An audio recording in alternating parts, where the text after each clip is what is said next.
on the taxiway out at Spaceport America, right? Yep. Really quickly, the thing I was going to say is that I don't even remember what I was going to say, but plane's moving. Yay. There we go. You said you had a fun fact. I'm not having fun, Jack. What were we talking about? Remind me. We were talking about the general flight profile, Jack, and how this whole system works with the igniting the rocket motor and separating and landing individually. All right. The fun fact is, once the drop occurs, the runway here at Spaceport America, since there's only the one, is reserved for Unity once that drop happens. So if there's any problems with the mothership Eve, then at that point, Eve will divert to a different airport, which is kind of interesting. But just goes to show that they plan for every little thing. Interesting. Okay. I didn't know. It looks like the carrier ship has gone past the hold short point on the runway. If you guys look at the shot that we have, it was just went away. The 1634 and the yellow dotted and solid line that was there is a hold short point for the runway. That's usually where a plane holds until they have permission from the tower to get onto the runway. But they clearly have permission because they went right past that thing. They blew right by it. Yep, that would be an interesting, like a 5-minute wait for taxiing, and like, sorry, we have an incoming aircraft here. It would be an interesting scenario. Yeah, and a reminder, we have the mothership, which is VSS Eve, and then underneath in the middle is the spaceship part, which is VSS Unity. Mm-hmm. Yeah, that's the center kind of winged vehicle there. You can just see it right up the center. You can see the rocket nozzle actually kind of poking out the back there. Exactly, and there are two very experienced pilots as well that will be aboard VSS Eve. It's going to be Kelly Latimer will be the commander, and Jamil Janjwa will be the pilot. All right, and going back to what Jack was saying, the runway 16 or runway 34 becomes a runway that's reserved for the SpaceShipTwo. So Jack, why would it be just reserved for that type of spacecraft? And why wouldn't you want to land the carrier ship back there? Oh, EJ, you know our streams well. The reason is because guess what I get to say? Unity is much like the space shuttle. It only has the rocket. It only has its boost phase of flight. After that point, it's basically a glider. Now, it's a much better glider than the shuttle, which was famously, essentially, a flying brick house, if you want to even call it flying. I love the shuttle, don't get me wrong. I love all space planes. In fact, that's why we're so excited today, because I think we can all here at NSF agree that space planes are the best planes, much like hexagons are the bestagons. But I digress. Because it's a glider, that's why they reserve the runway for Unity. There you go. Yeah, the carrier ship can loiter around because it has just regular jet engines. That ship in the center goes a little bit faster. Yeah, in fact, typically they will have extra gas on Eve, the mothership, and Unity lands first because, of course, it's a glider, and Eve is basically also a glider, but it has 4 turbojets on it.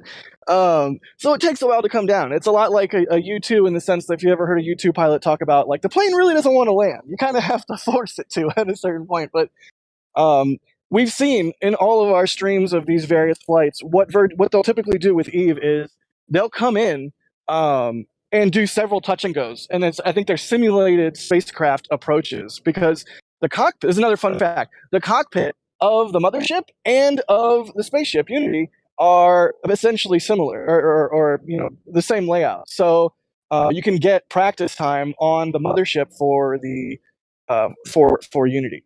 So they'll do several touch and goes, basically fly till they're pretty low or out of gas, and then obviously not like out, and then then Eve will land. So once Unity is down, it's like the mothership still has a full several hours ahead of it, or at least hour, or maybe 30 minutes. I'm not quite sure the duration, but it takes them a while to get down. TLDR. There you go. Okay. Yeah, sorry if I'm talking too fast. I'm a little bit caffeinated. I don't know if you can tell. Dude, there is nothing wrong with that. That is totally okay. Yeah, guys, remember, Jack is out in the middle of nowhere. So if the audio gets a little splotchy, it's not because Not because of Jack's mic. It's mostly the internet connection. By the way, you're getting a little behind the scenes here from one of our tracking cameras, and I guess it'll be our chase camera looking at what appears to be one of the chase planes that will be flying alongside, because they do fly chase planes alongside the VSS Unity. And is it working right now? Yeah, It looks good to me. Did y'all see the computer vision automatically identifying the plane on the runway and keeping the camera on it? Yes, we do. I've got it set up so I can actually pipe either one of those to y'all. So it'll either show you the feed where it's showing you the AutoTrack UI, or I can pipe you the clean feed of the same thing. And it's the same exact camera, it just doesn't have the overlay on it. And then I also have the long lens, the 3000 millimeter lens that is the super zoom sort of setup. And each one of those, I can pipe those to you separately, and you can see what I'm seeing at the AutoTrack control console here. Anyway, sorry. I'm gonna nerd out about it, whatever. I have 3000 millimeters. I have 1500 plus millimeters more than Jack. Yeah, well, my sensor's better. Everything's working, and I'm very happy that everything's working right now. So I'm just going to knock on my head and hope it keeps working. Yeah, you had quite a lot to get set up this morning, so I'm glad we were able to get everything working. And seriously, once again, thank you so much to Virgin Galactic for being just extra turbo accommodating to us today and yesterday, getting us power, getting us Ethernet, doing all the things. So thank you to Virgin for the access today. Absolutely. Yeah, Jack, did you tell them all about the simulator and stuff you went through? I think he did. Yeah, he was talking about. Here we go. He's talking about. I think we have a moving we have plane. movement.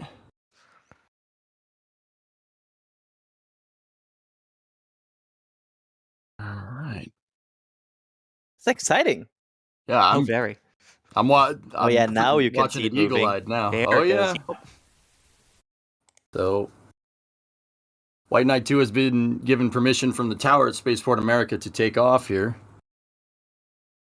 All right. So it will start off climbing up to, say, a normal altitude for airplanes like 30, 40,000 feet, before eventually pushing up to 50,000 plus feet for the drop.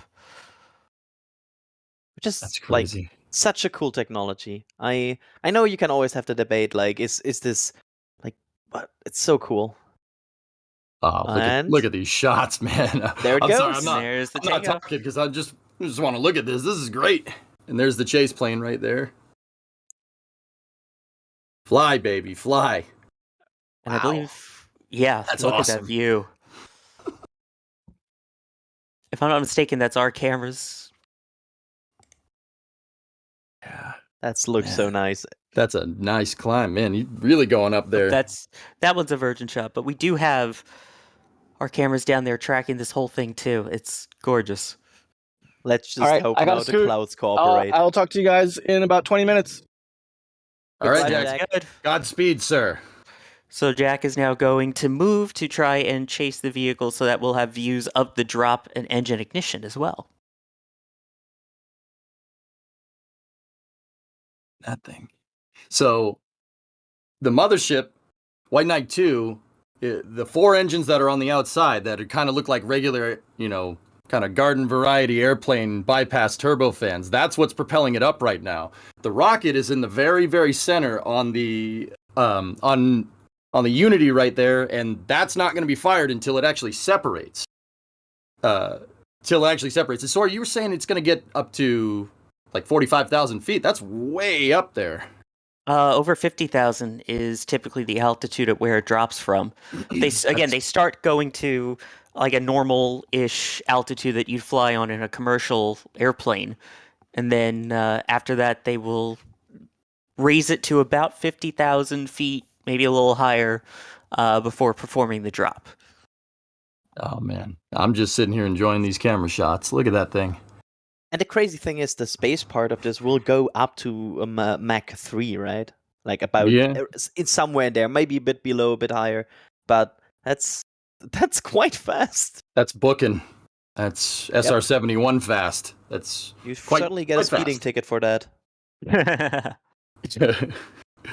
I mean, you know what's crazy? I often, over on my end, we see people are like, oh man, I wish we still did stuff like dropping X-15s from B-52s. I mean, this is pretty close to that. That's pretty freaking good. I mean, obviously, the Eve is not going to go on a similar trajectory to the X-15, but it almost is kind of similar. I mean, we harken for nostalgia like that, but you see this thing. Yes, sir? We got to get you on a Stratolaunch stream because they're starting to do Talon drops. They haven't done a powered flight yet, but Talon to me is so cool because it's very X-15 like. Oh yeah. Yeah, I mean, it's crazy because, Jack, that's a really good point. We have Stratolauncher and we have this. They're both dropships that's Stratolaunch things. That's amazing. Like, I can't even talk straight. I'm getting too excited about it. Which actually, we do have some questions. We have seen people asking in the question queue of what is the difference between this and Stratolaunch. Well, for one, I think Stratolaunch is a little bit bigger. Jack, I mean, you've seen it. Is it a little bit of a bigger vehicle, huh? Much bigger. They're obviously both built by Scaled Composites and operated by their respective companies, Virgin Galactic and Stratolaunch. But both aircraft do share a common manufacturer. Famously, Burt Rutan is like just an aerospace legend, an absolute wizard. And yeah, Scaled Composites, his company, has developed all manner of really amazing and outstanding, and in some cases, wacky aircraft and spacecraft. And so they're both made by Scaled Composites. That's sort of what you're seeing there in terms of similarity. They both have the twin hull design, but very, very, very different aircraft. Not only in terms of size, but Eve and Unity are sort of one-off. Not one-off. They're their own designs, whereas a lot of what Stratolaunch was modified from 747s, although Stratolaunch also is largely a clean sheet design with like some 747 parts, but two very different aircraft. So, I mean, Stratolaunch has 6 747 engines on it though, right? Like instead of just 4. I mean, that's Correct. A monster of a vehicle, yeah. It was made to lift, I think, like 500,000 pounds at takeoff. Like not total weight of the whole thing, but weight of the thing it's lifting. It's insane. That's awesome. Anyway, Sawyer, it seems like we got a little bit of a super chat queue going up here. You think you could bring us up to speed over there? Sure. Before we even started streaming, we had a whole bunch of people becoming members. Kichi, thank you for becoming a Pad Rat member. Sideshow Bob, thank you for becoming a Red Team member. Westy, thank you for gifting a Red Team membership. MacGyver, thank you as well for gifting a Red Team membership. And boy, look at that view. Wow. That's gorgeous. You can clearly see Unity underneath there. Continuing along, Travis saying, I like rockets the most. I find this launch a little plain. Wow. Dude. I like it. I approve, especially considering this next super chat as well from Chris K saying, pun token for the punster himself, Sawyer. Which all right, so you got a token and you used it, so you're out of tokens. I didn't write the first one. I was reading a super chat, sir. I love how the NSF team at this point is very much negotiating with Sawyer about his pun tokens. It's like, I'm not sure, does it count? Yeah, well, as a token of my appreciation, I'll make a pun right there. Oh, God. Mitsuo saying, launch on my birthday. I must be spoiled. A happy birthday. There you go. Jim Happy birthday. Cavett. Jim Cavett, let's light this quote-unquote candle. I'd say it's still a candle. Also gifting a Red Team membership. Thank you, Jim. Dean gifting 5 Red Team memberships. And then Out of This World saying, go Virgin Space. Good luck on your first customer flight. All NASA spaceflight team are legends. Much love from across the pond from the Galloway family. Very nice. There you go. It's looking pretty good. Just like the ship right now, it looks really good with Eve and Unity. Holy cow. I mean, sometimes it's just good to just sit back and watch, That's a pretty shot right up the business end right there. It's great. Exactly. Might be a good time as well while we're watching it climb to altitude to take some questions here. Go ahead. Let's start with this one from JTCH saying, how does the space plane separate from the plane itself? So what is the separation mechanism? Adrian? Okay. Or Yeah, EJ, you Adrian. take it. No, Adrian, do it. I wasn't exactly sure. I think it's an explosive bolt system, but I could be wrong on that one. So, Adrian, take it away to tell me I'm probably wrong. I'm actually not super sure as well. I also assumed it would be explosive bolts. But I don't want to... It could be also pneumatic, but usually these kinds of mechanisms tend to be explosive bolts. I'm right now making sure if we like, I'm not even sure if they ever confirmed that. That might be a situation where they not even confirmed that yet. I'm not sure actually. Yeah, I'm very sorry to have to bail on this question. No problem, dude. I did it too. I kind of was like, here, take the ball, hot potato. It's no problem at all. We'll figure it out, and we will get it. We have the power of the internet on our side. Yeah. Yes. Let's hope the power of the internet delivers. All right, we'll continue on with more questions that we can probably get the answers to here. So Edward Brown asking, what is the target altitude of the spacecraft? Oh, yeah. So they have a bit of a variety in where it ends up, but usually they end up between 87 and 89 kilometers of altitude. For example, the last one, the VSS Unity 25 flight, which was just in May of this and verified the customer experience, that went to 87.2 kilometers or 54.2 miles at Mach 2.94. So yeah, I think it's like 300,000 feet, something like that. Yeah. Like, it will be probably around like this 87 to 90 kilometers area again, where we are looking at today. Man, I need to get my aviators because I got the need for speed. And you question why I get pun tokens? Yeah. Hey, that wasn't a pun. It was a reference. It's different. Can I get a red button on my desk that I can continuously just push? Freaking Jeopardy buzzer on there? Nope. Yep. Also, we have the tracking data now here, powered by Flight Radar 24. Yep, you'll see that on the left side, and then obviously VSS Eve continuing on the right side of the screen there. Yeah, if you guys could occasionally call out what altitude we're at, that's extremely helpful. Thank you. I'm personally at about 80 meters, Jack. That's about the altitude of my city. Does that help you? So, by the way, I quit. Good luck. Bye. We are at about 28,000 feet, if I see that correctly. Mm-hmm. Yeah. Barrow's saying 28,600 with a. Let's see, what's the climb rate there? 1,800 feet per minute, approximately. Yep. I mean, that thing's got some thrust. That's up there pretty quick. Oh yeah. Yeah, it gets to 30K pretty fast, and then the last 10,000 feet up to 40 is much slower, just because the air gets so thin. Yeah. Wings don't wing when there's no air. Fun fact. Almost like we heard that. Jack got some great info out there, getting a tour of everything, including some of the details of how the flight works, and that was one of the things I found really interesting about that.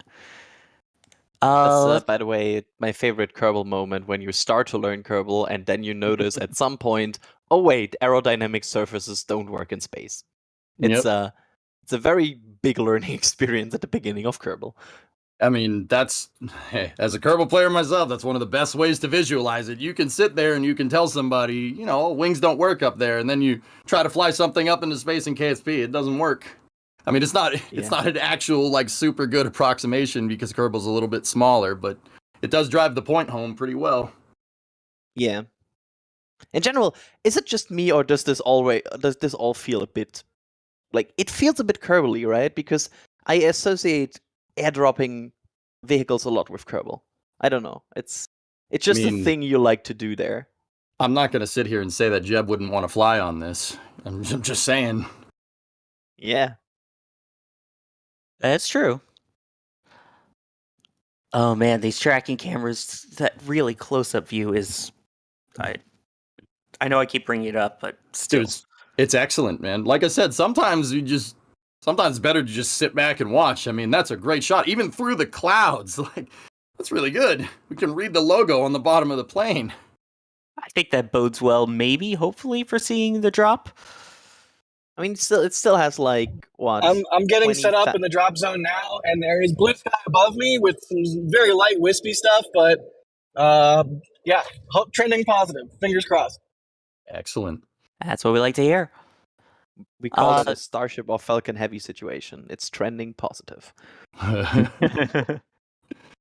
Oh boy. Hey, Sawyer, do you think we could check those super chats real quick? See what we got teed up over there? Yeah. I think I saw a name we might recognize. Yes, we have a super chat here from Forger Stucky, whose real name is Mark.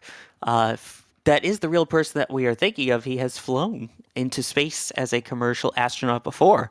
So if you are watching, thank you, and we very much appreciate the support there. Thank you, sir. Appreciate it very much. That's awesome. Thank you so much. Really That's cool. Awesome. Let's see. We have Callie saying, "Whoa, space, go we." That's a sentence I never thought I'd say out loud, but there we go. Thank you for the support. Totally new sentence. Harvier asking, can we get any specific details on the experiments to be conducted aboard the spaceplane when it gets to microgravity? Yes. I mean, sorry, you had the experiments explained on lockdown, dude. Keep going with it. Okay. Yeah, go ahead, sorry. Sure. There's a few different kinds of experiments that will be going on as part of the Virtue 1 mission. There's going to be a whole bunch of rack-mounted payloads. I haven't seen exact specifics yet of what they will be, but this is all part of the Italian Air Force. But the commander will be wearing a state-of-the-art smart suit designed to measure biometric data and physiological responses, so basically how the body reacts to being in microgravity, and then also once it is out of microgravity. So he'll be in charge of all of those research objectives, and is also training for a future flight on an Axiom mission as well, should just point out. Otherwise, there will be testing done to measure cognitive performance of microgravity, so how the brain works and how your body functions along with it, and investigating how certain liquids and solids mix in microgravity. And then the third experiment conducted by the third astronaut on board will be conducting tests to involve wearing multiple sensors on the body, examining different things like heart rate, brain function, and other human performance during the spaceflight. And also, I kind of want to chime in here and say, like, this is a prime example, I think, where where you see how the suborbital kind of launch infrastructure really helps, because these kind of experiments, you don't need a multi-month stay at the ISS to conduct them. You can use this, which is a bit more lower, maybe a little bit less expensive, and it really helps to enable different kind of experiments that might be usually not get a slot on very expensive high orbit missions. So I have another think fun fact. Oh, go ahead.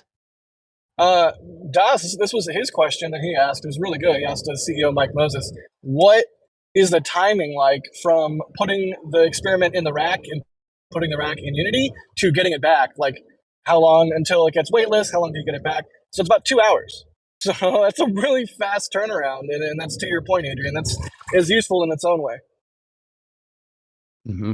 We've seen there are other commercial spaceflight endeavors where you can late load stuff like that, but yeah, you know, it's often not talked about how you can late unload, or early unload, I should say, right when the payload comes back down. Exactly. That's one of the important things with these experiments too. A lot of them is getting that data down and getting it down quick. So talk about in and out in a couple hours. That's a scientist's dream right there. I mean, some of it is time sensitive. Like if you have an experiment that needs to be at a certain temperature, sitting out in the desert, it may say it needs to be cold, and you're out in the desert, which is not cold except at night. Right, it's not nighttime. Pretty sure by the camera shot, but yeah, I mean, some of these experiments are very time sensitive. along those lines, I'm going to ask two questions here combined. Brenton asking, will VSS Unity go past the Kármán line? So I know it's a bit of a debate there. But also, how much time will they have approximately in microgravity? So, Adrian, how on their suborbital trajectory, how much microgravity do you think they get through? We had talked I am not actually sure about the to It's the not second. very long. But it's down to the minutes. It's a very short window. I remember 4 to 6 minutes. If I'm not totally off the line here. I believe it's about 5 minutes, so I think you're right. Yeah, that sounds right. Yeah, so it's really they basically will be prepared to conduct these experiments as soon as they are getting close to ready, because they have a very tight window they have to hit here for these experiments. Yeah, one of the things they do in their training is essentially discuss with each other and plan. Okay, I'm going to be here. I'm going to go there. I have to go back into the back and start the racks and start the experiments in the racks. And so everyone kind of has an idea of what they're going to do beforehand, because you only have a limited amount of time. Though I will say, in the simulator, from the point where they were like, okay, now we're weightless and you're unstrapped, to the point where they're like, okay, now you would be getting back in your seat, it didn't feel short. Now, who knows if you're actually flying on it, but it was, I was sitting looking out the simulator windows like, ooh, and enjoying my time. So it's definitely not it's not like an hour long, but it didn't feel as fleeting as I thought it might, which is something to consider. Cool. Now, as White Knight 2 goes up to segues up to its drop point, we're going to segue into Adrian here with the merch plug. Oh man. Not bad. Man! I give it a 7 out of 10. I am generous today. And we are going to metal prints today, because I want to show you some of our amazing metal prints we have in the store, which are a lot of your favorite rockets, I hope. That not only Starship, but also Delta for Heavy, Falcon 9, Falcon Heavy. And I actually thought about, would you like a metal print of today's launch vehicle in the store? And I was just curious how people would feel about that. And if you would like that, please tell us in the chat or on social media, because then maybe Jack or Das gets a nice shot while they are there, and we will make that happen and maybe give you some Virgin Galactic shots in the metal print store. So just making sure. No pressure's on. I got to get a print-worthy shot. Good luck, Jack. But yeah, that concludes it. Just check it out. I think there's some really, really cool shots in there, and it's the best way to get space on your wall. So, and that's at shop.nasaspaceflight.com. There we go. Thank you, Sawyer. You're welcome. All right. So let's see. White Knight 2 is reporting altitude at 39,750. So we're getting there. We're almost up to that drop point. So here's a good question then to go along with that, EJ. Brian Illenberg asking, why is VMS Eve circling? Also 100 pun tokens for Sawyer. Thank you. But generally, the genuine part of the question, though, why is it doing all of these racetracks? Well, it has a flight restricted area. There's a cordoned off area called the temporary flight restriction where the drop point is. You basically don't want anything else flying around in there, because the spacecraft, Eve coming back down, it can't make that many maneuvers, right? It's not a powered vessel, so they have a temporary flight restriction, and it's circling inside of the TFR. Right, and it has to get up to its drop altitude as well, so that takes a little bit of time. Like Jack mentioned earlier, it gets up to 30,000 pretty quick, but considering that the drop altitude is approximately 50,000 feet, that's going to take some time. So to stay within that envelope, so to speak, it does those little racetrack circles, kind of holding pattern, while it continues to climb.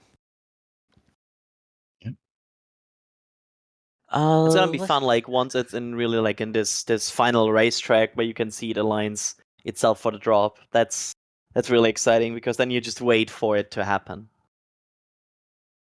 Yeah, so continuing along with the questions about how the whole procedure is going to work. So we talked about the drop, we've talked about getting into space. Just Roop asking, how do they deal with heating during re-entry? Adrian or EJ, Yeah, either of you know the answer? Adrian, go for it. So it's actually, compared to a lot of other vehicles, like for example when we talk about Starship, this is surprise or Dragons returning from the ISS. It has not that much of a velocity because it doesn't go to orbital speed. It doesn't need that much. It's relatively slow with only Mach 3. So heating is not that big of an issue compared to other space vehicles, which are going much faster. And since the heating increases a lot with velocity, they just bleed it off over time, the velocity, and then with that, they don't have that much of a heating issue.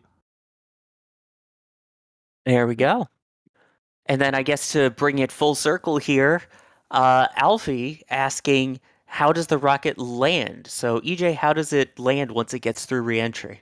Well, it's more or less just like a regular airplane. I mean, obviously not powered. It is dead stick all the way down. Once the rocket that's on Eve flames out, comes back down, it'll feather, and then pretty much just like a regular airplane. Once that feather comes back down, it flies basically like a glider right back down to the runway. I mean, there are other space planes that do glide back down, but you know, I wouldn't call it exactly like the space shuttle. The space shuttle does something. I wouldn't call it gliding, but it does something. It's falling with style. Yeah, there you go. There you go. I have more fun facts. One, it's not a stick; it's a stoke or a yick. The yoke does not actually rotate in the same way for roll that you would have on, like, you know, a normal airplane. It's more like a whole entire stick thing with a yoke on it, and the whole entire stick moves. I'm probably butchering the explanation here, but suffice to say. I was surprised when I sat down in the simulator, and I know I keep talking about the simulator. We did shoot some video of that. Maybe we'll put it up for members or what have you. But definitely, it was, suffice to say, quite an experience. But yeah, members, thank you, members, and we hopefully will have that up for you guys, maybe later today or what have you. But just need to go through the footage and make sure there's nothing in there that shouldn't be. But that was the simulator. Jack. The simulator was awesome. Thank you, Das, for filming it. I got to be in the co-pilot seat or whatever you want to call it. The other thing is EJ, you mentioned the feather. Yep. When the feather is stowed after entry, I forget what height you're at. I think it's about 50,000 feet. You're coming back. You're falling. The sensation of falling at that point is quite dramatic. And a really crazy thing that I didn't expect is the aerodynamics of the vehicle changed so dramatically when the feather goes from like almost stowed to fully stowed, that the entire vehicle sort of, it's like being at the top of a roller coaster. Like, you go from sort of falling like flat to like a very intense nose down attitude, and then it gets, you know, you pull out of it. That was one of the more exciting parts of the flight, surprisingly to me. The simulator thing was so cool. I can't wait to get that footage out there because it's really cool, and it'd be a nice perk for our members because, hey, members, we have two people out here in the middle of nowhere in New Mexico, two vehicles. Das flew here, flew and drove. I drove. Like, this is not a small endeavor, and so thank you to members for helping us do what we do. We so appreciate it. Endeavor's actually a little further west in Los Angeles. Oh, don't you? Thank you, Sawyer. Oh my! The other big thing, y'all got me okay, right? Yep, you're good, man. The other big thing about the simulator, you know how they have the simulators that have the big hydraulics? And it's like I'm going to say amusement park ride, but not really because it's a serious simulator, right? They don't have any hydraulics on the simulator for the spaceship because they said, well, you can't simulate 3Gs. We can't simulate some of the maneuvers that we could do. It doesn't matter how many hydraulics you have, you just can't simulate it. So their simulator is actually fixed. And then to simulate the Gs, they have both the acrobatic planes that they fly around in, and they sort of feel the Gs in those planes. And then they also go through a centrifuge. I think it was in Pennsylvania they go out to, and they're in one of those things where you strap in and it's like, well, your lips are like flapping because you're going around so fast you get the G-forces, right? But they show them screens in the centrifuge that map what the screen should be showing when they're feeling those Gs. So in order to like simulate that or train that or build that muscle memory, they actually have a couple different ways of doing it, like feeling it in the planes and then watching their readouts and screens when they're in the actual centrifuge, like spinning them around and making them sort of artificially experience those Gs. It's really, I mean, we have the whole explanation of how the simulator works and how they train and the energy management of it and everything that goes into taking a rocket plane that jumps into space and then has to come down and has one chance to land on the runway. Right? It doesn't get to go around. It doesn't have engines it can throttle back up again or anything like that. So it's super interesting. We're going to go through that video. Jack and I just learned a lot that we can talk about here on the stream just because we got to sit down with their chief pilot and listen like through the entire process of what they do. Also, Jack, do you think we could tell them what we did in the simulator? He said they would never do it in a real flight. You didn't crash it, did you? No, not at all. Not at all. You sure? I mean, The simulator. Don't Go for it. there's a lot of people watching. And It's out on the you internet. can walk away from. He said in advance that they would never do this in real life, and then he does like a barrel roll on the way Nice. down to the runway in the space plane after it had hopped into space. So, anyways, it's the way- really the dome is really cool. Go ahead, y'all. I'll stop talking. Oh, I love these stories. I do just want to point out the vehicle has been holding at about 46,000 feet or so. Right now, no vertical speed indicated, so it's leveled out pretty much at this point. You would level out in the corners, Sawyer. Yeah, I think she's going to turn around and do a final ascent here, and then I think we might be in line for a drop. Yep, just wanted to point out that we might be getting a little close there. Yeah, there you go. There you go. Excellent. Currently, Yeah, it looks when like I it's had to no- the west of the hangar right now. Correct? South. South. Okay. Yeah. The one trick with the spot I've been able to set up with here is I have the hangar to my west, and it covers like everything from southwest to northwest. So that's a little tough for me. I may not see it go past, but anyways, y'all still have views of it, right? We don't have views, but we got the flight radar information. It's Okay, over good deal, Las good deal. Cruces right now. Gotcha. Thanks, y'all.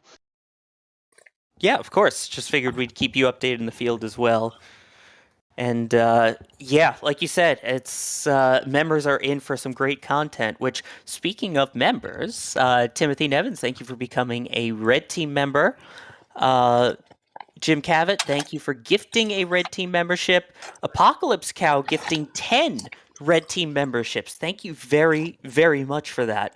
We really appreciate, especially the people that get to gift as well, because that means more people who might not be able to get access to some of these amazing pictures and videos that we get behind the scenes and just share the love of space with more people. And a reminder, to support us, you don't have to do it monetarily. You don't have to get from the shop. You don't have to super chat or use the tips page.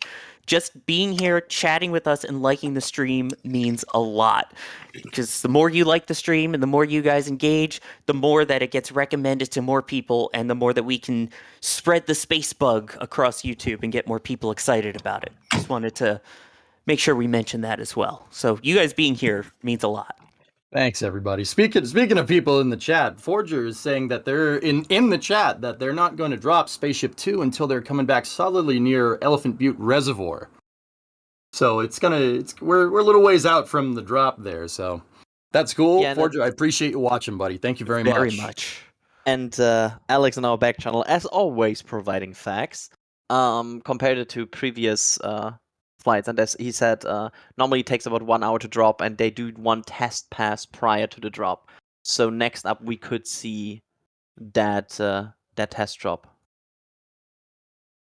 Test pass, not drop. Not a test drop. That wouldn't work. Right. It will fly the path, Yeah. and then give one final loop, and then go for the actual flight if everything is as expected. Yeah, every time we've seen a drop out of Spaceport America, it has been to the north, essentially over Angle. That is actually where I am right now, and there's blue sky above me. But there's also clouds all around the whole of blue sky that's above me. So Actually, see.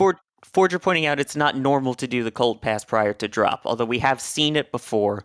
So Don't confuse what they did on the last previous flight is yeah. not usual. There you go. Okay, there we Cool. go. Well, thanks for that insight, sir. I appreciate it. Yes, very much appreciated having you in chat there too. Mm-hmm. Let's see. Let's take a question here from chat. Elon John, which, boy, the song ideas that came into my head with Elton John and Elon, saying, boy. how much room is there inside for the crew to move around?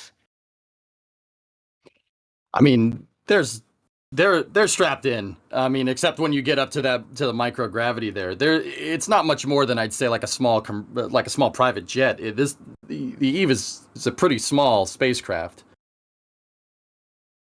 Oh, yeah. Say like a Citation or like a Gulfstream 3 or something like that. It's not a lot of space in there. Actually, it's probably smaller than those. It's definitely you can, like, if you look at pictures, for example, from the Richard Branson flight, you can definitely see there's space to move around, but it's not like everybody has like a few square meters or something and just can move around as they want. It's definitely you have to probably accommodate with it with the space you have. Yeah, although apparently it's a little bit taller than a traditional private aircraft, so you've got that up and down room. Yeah, Like, I mean, if there- George was saying in chat that you can actually stand up in there. It's got more headroom than a regular private jet. I mean, I'm not saying, I'd want to buy this plane that suits my, travel needs, but I mean, I'd probably take this. It's pretty cool. It goes fast. Oh yeah. Let's see. We've got a bunch of super chats here that I don't want to miss as well. Let's see. Callie, Kerbal Space Program, yay. Yes, you got a whole bunch of the Kerbal streamers from the mid-2010s here in one call, which is great. Yo. Also saying, I like space. I do too. Keith March, thank you very much for the super chat. Mario saying hello from Beijing, fully fueled up. And asking, if flying in a straight line from takeoff to landing, what is the flight range of VMS Eve? That would take some time to figure out.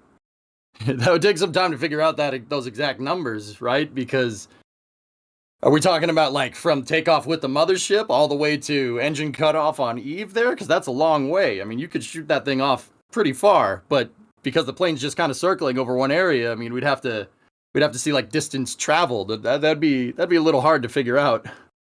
It also depends on, are we talking about like always attached with the space rocket with the Unity, or is it like without or half without? Like, there's a lot of factors that will influence this. So I mean, I think it's hard to answer. I'm right now doing my best to find some number, but I think the answer depends a lot on many different factors. Okay, so right now the altitude is above 45,000, still climbing here. So it should be leveling off soon from that turnaround. Yep. We're seeing about 48,000 on the GPS altitude. And again, I believe Jack mentioned it was kind of near Elephant Butte that we see the drop. So we are getting kind of near there.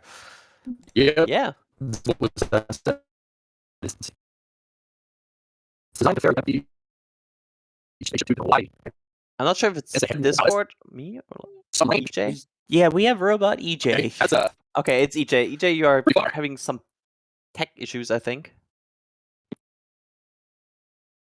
We'll give him a moment there. Yeah, we'll check back. Sorry, let's take some more questions. Just want to hit a few more super chats really quick, then we will get to even more questions. Again, reminder, you can tag us at NASA Spaceflight, and it puts it neatly in this little software that we have so that we can see your questions and answer them as best as we can. Shaolin saying, welcome to the future. Commercial spaceflight. It's exciting. Andrew getting a couple items from the store at shop.nasaspaceflight.com saying, keep up the good work, guys and gals. The only place to keep up to date on space stuff. We appreciate that a lot. And I will say this one, before we move on, because Keith Glazer saying Endeavour best shuttle, excuse me, not based. Are you biased there?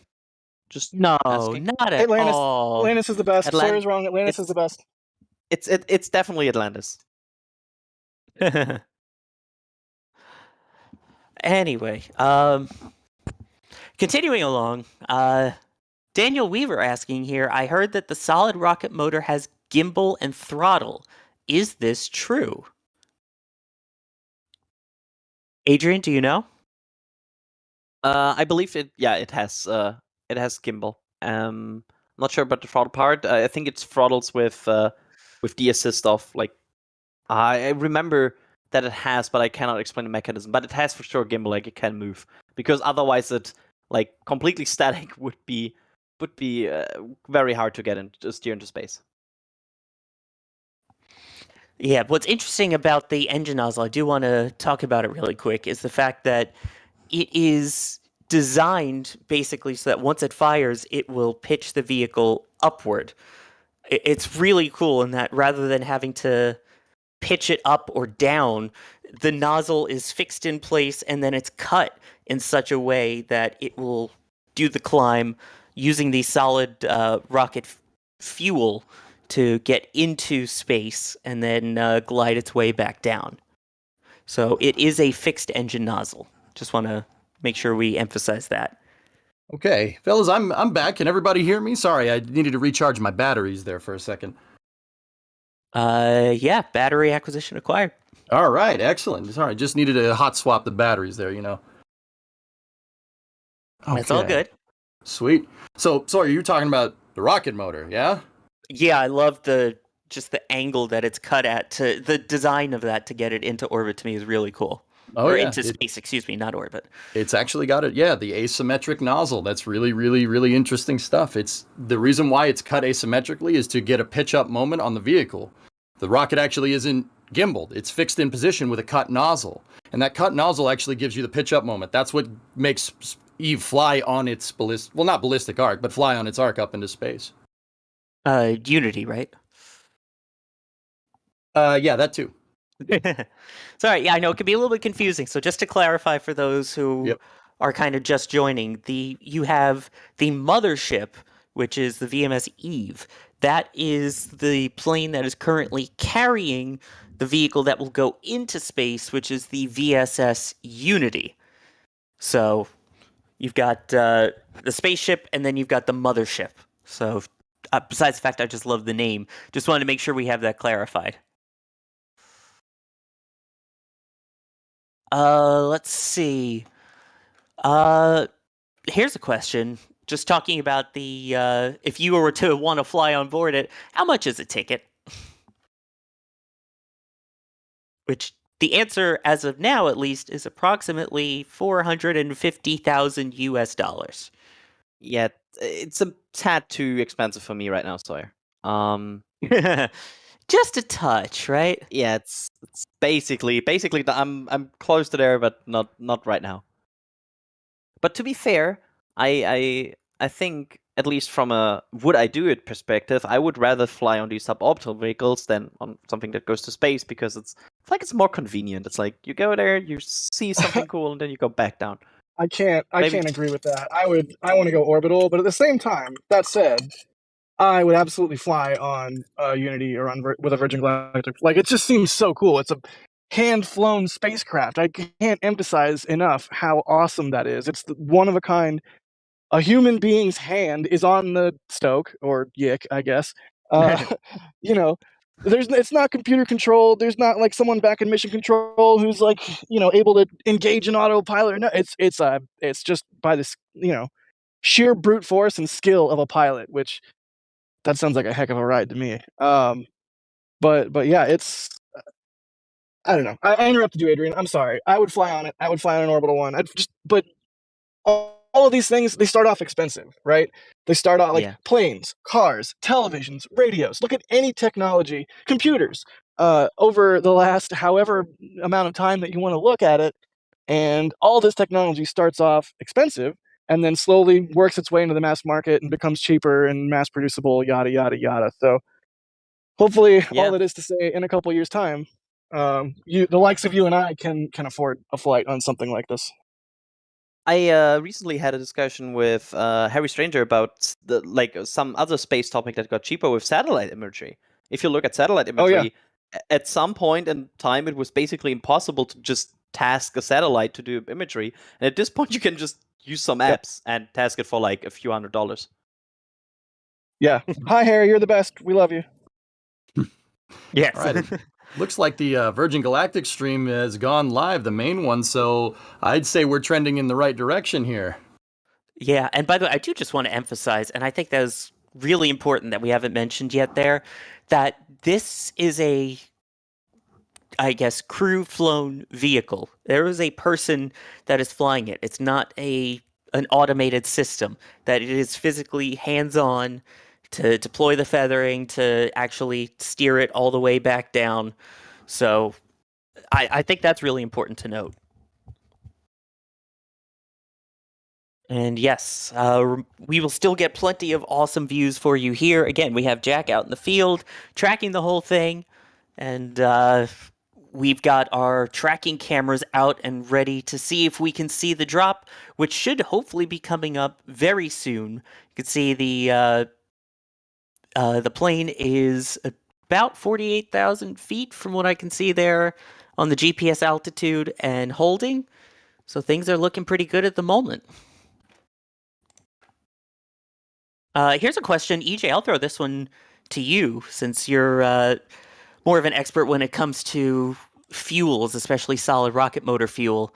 What type of fuel does the motor on board use compared to, say, something like Blue Origin?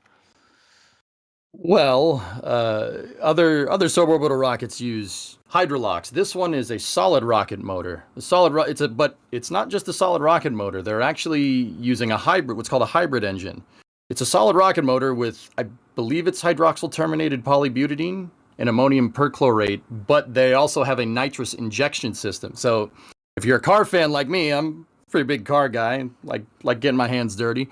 You know that nitrous can make things go a lot faster. And the solid rocket booster already has a lot of energy at the expense of efficiency there. With the nitrous injection, it really goes hard. It's actually a really, really awesome little piece of tech in the spacecraft. Really, really cool. Yeah, I love that. Here's a quick look, because we've been concerned about visuals of being able to actually see it.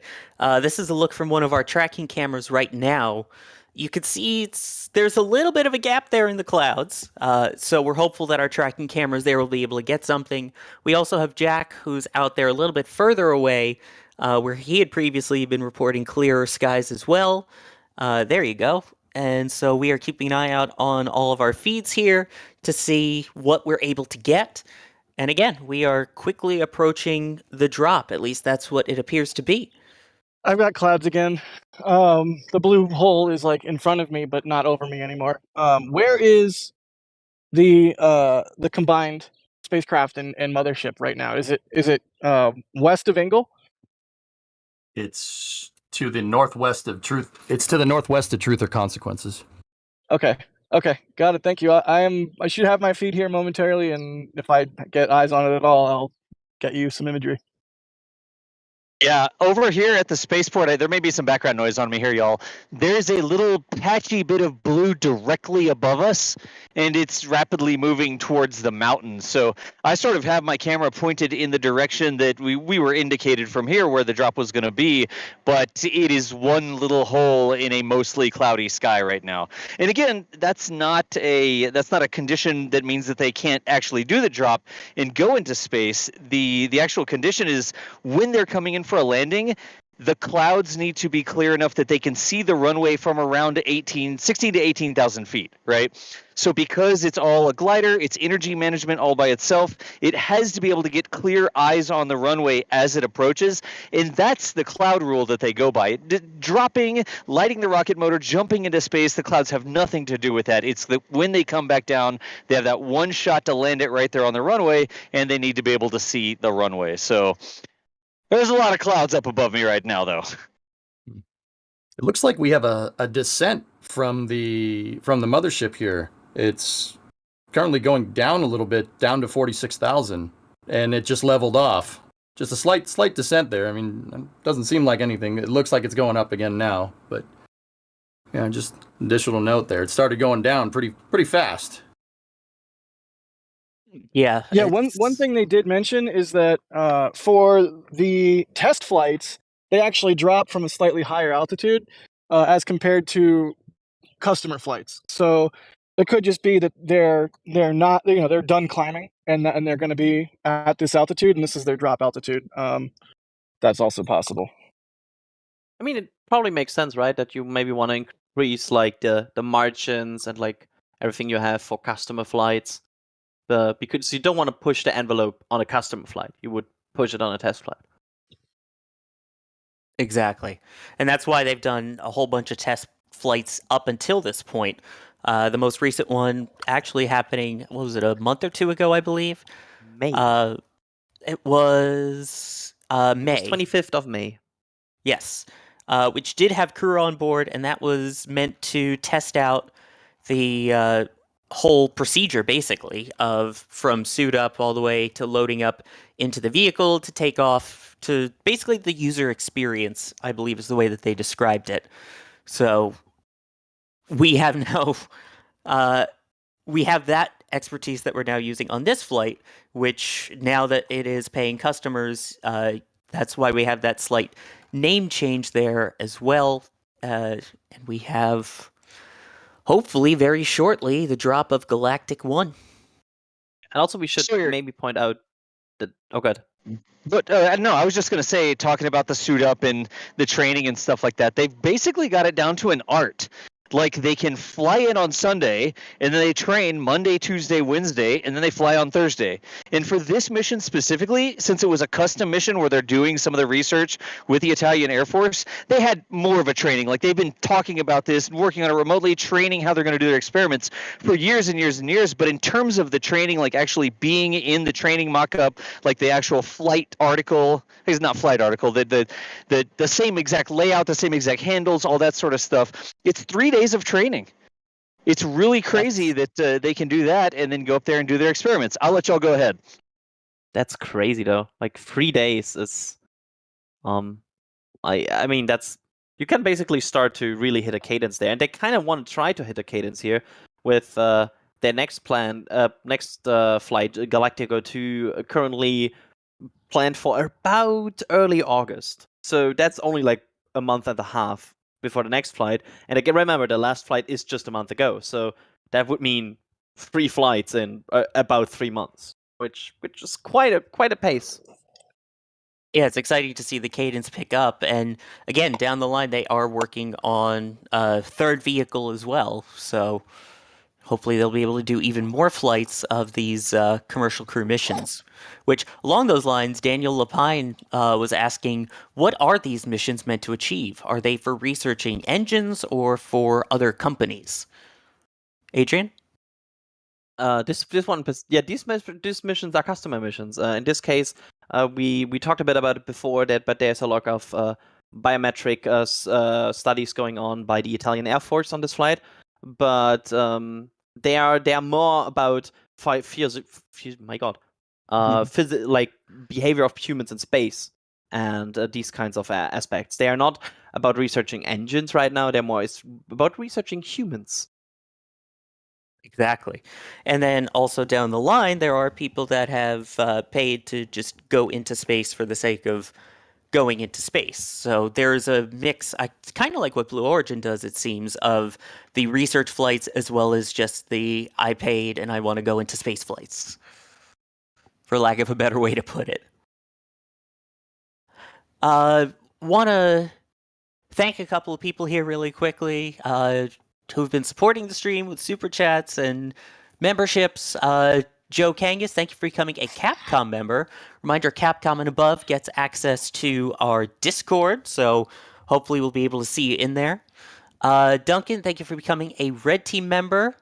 Amar, thank you very much for... And I believe, look Sawyer, at that. Yes, that is an onboard live feed from the plane right now. That Do you know exciting. where is it right now? Is it turned south yet?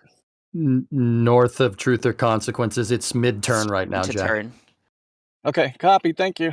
You're welcome. Let me know, like verbally, if you got my feed or not. I'm trying to push all the buttons here. Fighting technology.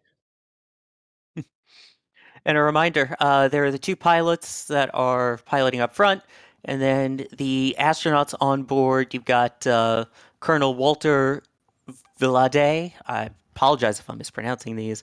Lieutenant Colonel Anджело Landolfi, Pantaleone Kарлуччi, and then Virgin Galactic astronaut instructor Colin Bennett. So that is the crew that you're seeing there in the front. Got a thumbs up And the right thumbs there. up.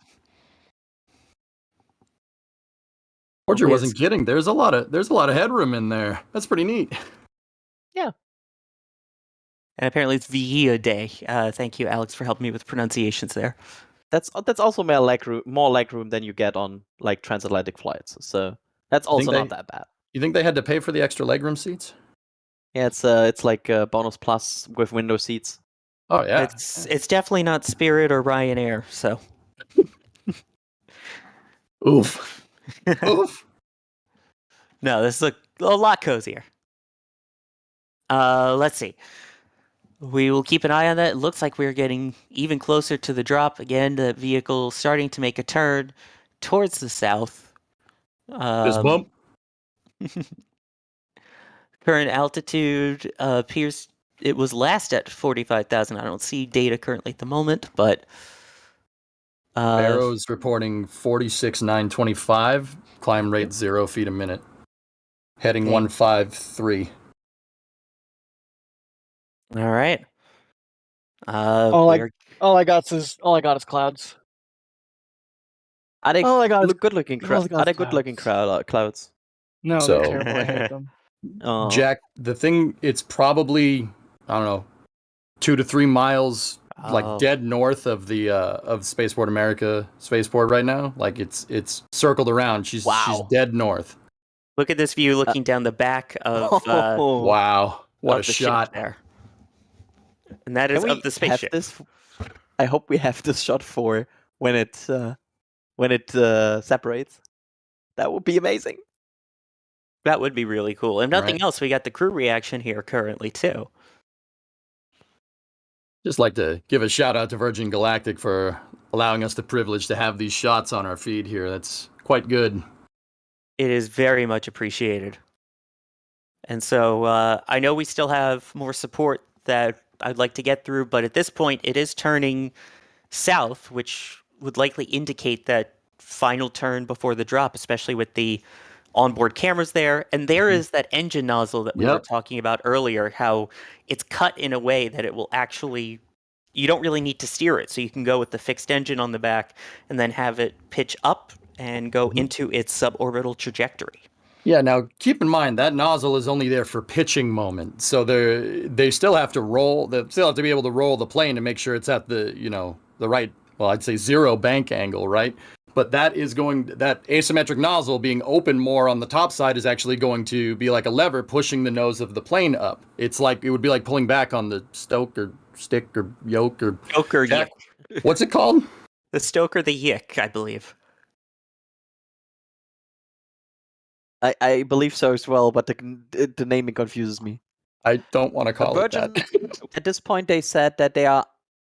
We should be getting close to drop now, hopefully. Yep. So, looking to hopefully get those views back. And there we go. There are those views back. So we are... It appears to be getting close to that drop. It is now going due south, it appears, on Flight Radar 24. So we hope to see it soon. Yeah. But yeah, again, a shout out to them for getting us those live feeds. This is very impressive. Yeah. So while we're looking at this, EJ, can you kind of explain what we should expect to see when they're ready to fly? Now, what do you mean ready to fly? You're talking about when they drop? Yeah, so what's going to happen right before they drop, and then explain the procedure. So there'll be, I mean, if they have the comm loop up, you'll hear release, release, release when they're ready to drop. And on the third release, they'll let the spaceship go, and it'll separate. It'll basically kind of fall away from the mothership. And once it gets to a safe distance, they'll light that rocket engine. And when that happens, if we have a shot of it, you'll know. You'll start going real fast. And then the mothership will turn away and kind of loiter around, because we were talking about it a little bit before, that once the separation occurs, the runway at Spaceport America is reserved for the spaceship, and the mothership can just sit there and loiter until it's safe to come back down. Because remember that the spaceship only has the rocket fuel. Once that rocket's flamed out, you have no more propulsion. It's gliding back down. Exactly, and it should get up to an apogee, the highest point at least, of near 90 kilometers up. So that's about 55 miles up, just for the Americans there. It's a long way. And then on top of that, the long way up, you then have the long way down, which, as we mentioned, that will be a crew that will pilot it down to a safe landing. But I think one of the major things that will be a big transition point from that spaceflight side to the more airplane side involves feathering, which I know we've mentioned a couple times, but can you kind of go over what feathering is one more time? We're talking about the entire back of the plane basically folding like a taco. We have launched. We have confirmation that they have dropped. There we go. We have a drop. And there's the onboard view. Okay. Our cameras on the ground are keeping an eye out for it. We're doing the best we can with the feeds that we have here. Okay, the mothership has turned away. We should be seeing an engine ignition here. Yeah, we are keeping an ear out to see if we can hear anything, and of course, keeping our eye. There we go. There's the engine lit. Yeah, the engine is on. Little rough to see through their feeds, but oof. Oh yeah, there we go. We can see it. We can see it running. That was the tail cone that you could see, and there's the crew inside looking happy. Oh, there it is. Oh, beautiful. Perfect. Oh, that's beautiful. That's real nice. Now, as the vehicle gets higher here, the plume coming out of that nozzle will actually get a little bit wider as the pressure drops here. Watch that plume. It'll continue to expand as the ambient pressure goes down outside until flame out. Which it looks like we are getting there. Yeah, it looks like a good flame out there. And now the fun part. Oh. Now they're microgravity. Haha, that's awesome. And they're getting to work. Yep, that rack you see back there is some of the research that they were planning to do. So that would be the commander starting his experiments there. Oh, wow, look at that. But how cool is it that we just get like live views of this right now? That's just really like, there's the you feather. Can see the turn. And there is, yeah. Like I said, the whole thing folds in half. It's like a big taco. And there's the Italian flag. Da da da da da da da. I can still hear the motor burning right now. Unfortunately, that's all I got. That was clouded out there, and you could probably tell. But oh well, people are in space. We're headed to space. Fun fact that at this very moment, that means that 16 people are in space if you include the Galactic 1 crew here. The high number. I like these high numbers. Oh, yeah. And again, you can see numbers. We got to pump up those numbers. I love the view of them just looking out the window as well. So you get the juxtaposition of the science experiment on the right, and then taking a look out the window on the left. This is the era of commercial space, ladies and gentlemen. Great, man. You know, people say, I want to live in the past. I'm like, nah, you're crazy. This is great. I'll take this. This is fine. Yeah. And I think it also is really, like, it is a cool justification of this suborbital launches. It's a really cool way to use these capabilities. And there is VSS Unity with the Earth. Look at that. Oh, that's killer. That's amazing. Oh. Vehicle orienting itself, I believe, to prepare to return to Spaceport America. Yeah, so the flight profile, forgive me if we talked about it already. It basically goes straight to vertical once the motor ignites, and then as the motor burns out, it's almost like a backflip. The whole entire vehicle goes inverted, and that's sort of so that you're looking at the Earth, in all its majesty.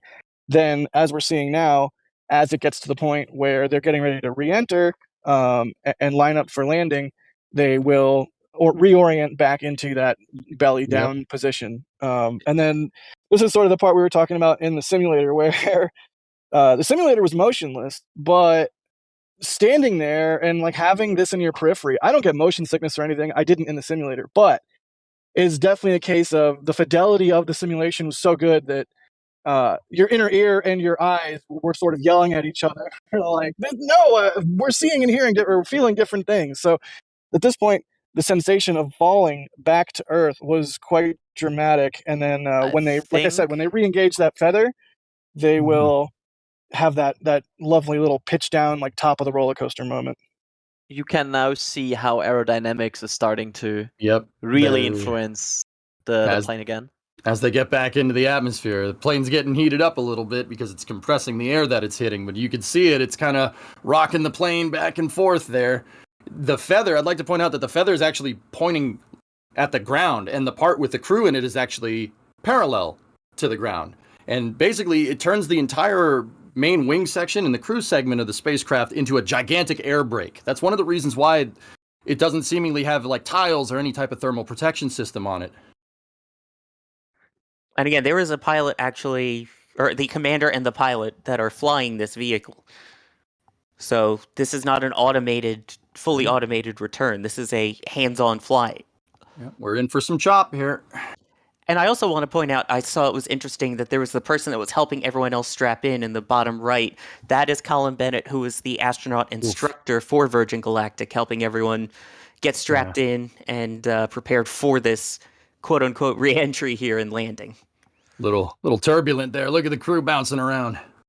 Yeah, it's a lot of energy you now have to lose, right? Yep. Because all that energy that got you into space, you now need to lose to get back to the ground. What goes up must come down. Just sonic booms. Just had sonic booms here on the ground. Two really nice loud ones. I don't know if it's the cloud layer or what, but that was a lovely double boom. Okay. Looks like back channel saying no drink service. The feather is retracted there. And now the vehicle will pitch up, and from here it's basically just gliding back down to that runway.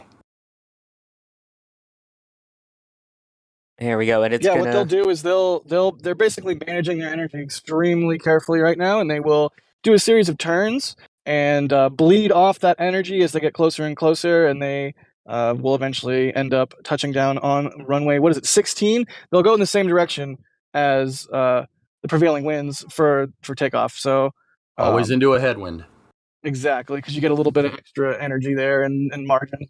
So yeah, they'll be on the ground here shortly. Looked like a great flight. Congratulations to Virgin for getting commercial space flight services with Unity and Eve underway after many years and a long and I'm sure very difficult road for a lot of employees. So congratulations to everyone who's put their blood, sweat, and tears into this thing.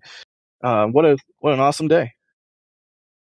Now they're not back down on the ground yet, Jack, but currently I think the vehicle's just at about 30,000 feet here. Possibly, yeah. You can see it's still above that cloud cover there. Yep. Yeah. And at about half the speed of sound right now. A bit more. And what's also interesting to note, like Jack was talking about there, is that it will bleed off some of that speed because it does not have the ability to relight an engine. That is a solid rocket motor. Once it's out of fuel, it's out of fuel. So they are controlling that airspeed in their glide so that just like similar, I should say, to the shuttle, they get just the right amount of energy to make it to the runway and land. You had to say it, right?